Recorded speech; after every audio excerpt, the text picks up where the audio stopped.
विद्यार्थी दोस्तों, ये शिक्षा ही है जिसमें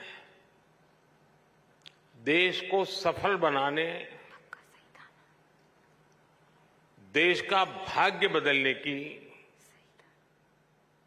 सर्वाधिक जिसमें ताकत है वो शिक्षा है। आज 21वीं सदी का भारत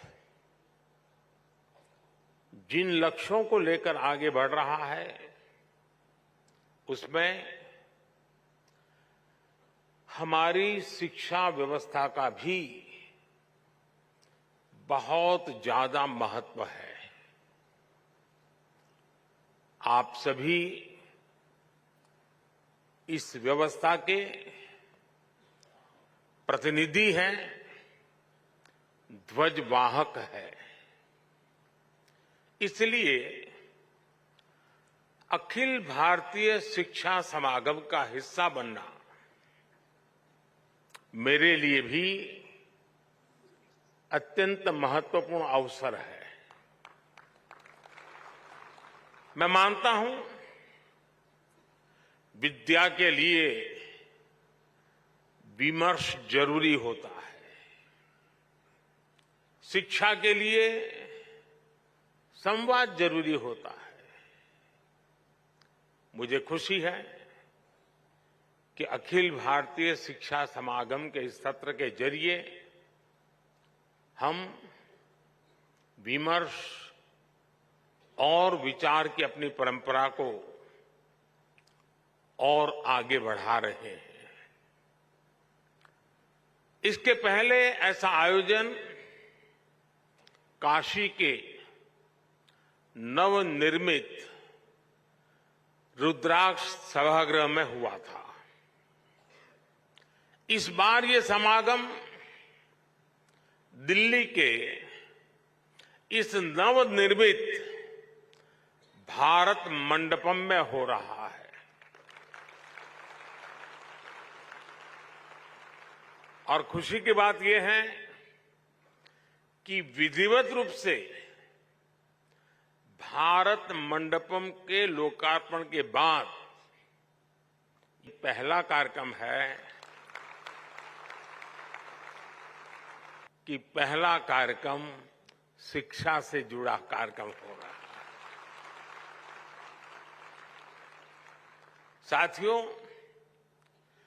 काशी के रुद्राक्ष से लेकर इस आधुनिक भारत मंडपम तक अखिल भारतीय शिक्षा समागम की इस यात्रा में एक संदेश भी छिपा है।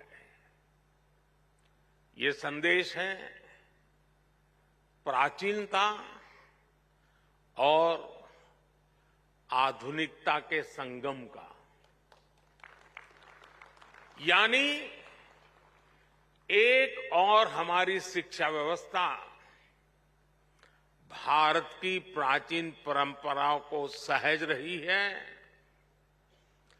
आधुनिक साइंस और हाईटेक टेक्नोलॉजी इस फील्ड में भी हम उतना ही तेजी से आगे बढ़ रहे हैं। इस आयोजन के लिए शिक्षा व्यवस्था में आपके योगदान के लिए आप सभी साथियों को शुभकामनाएं देता हूं, साधुवाद देता हूं। संयोग से आज हमारी राष्ट्रीय शिक्षा नीति के 3 साल भी पूरे हो रहे हैं।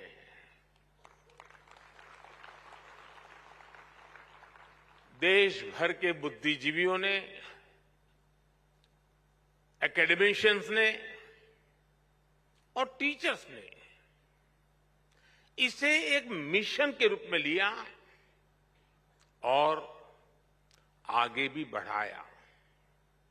मैं आज इस अवसर पर उन सभी का भी धन्यवाद करता हूं, उनका आभार प्रकट करता हूं।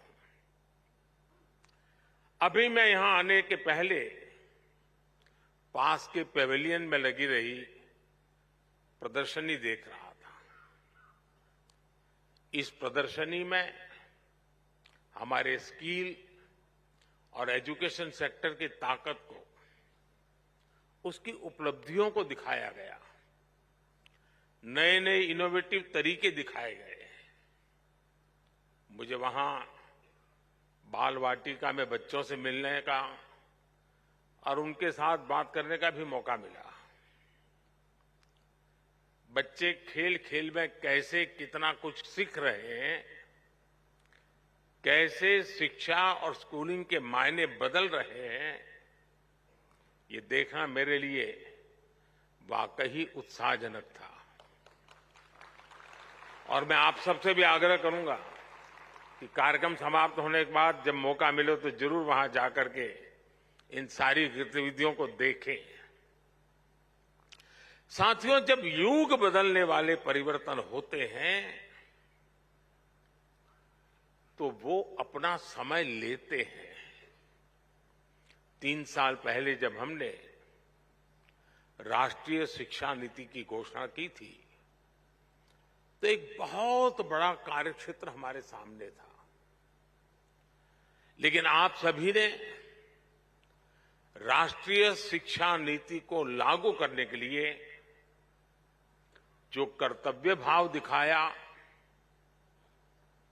जो समर्पण दिखाया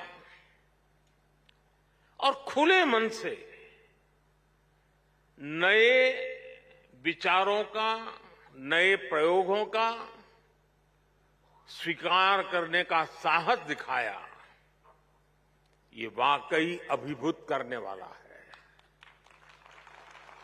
और नया विश्वास पैदा करने वाला है।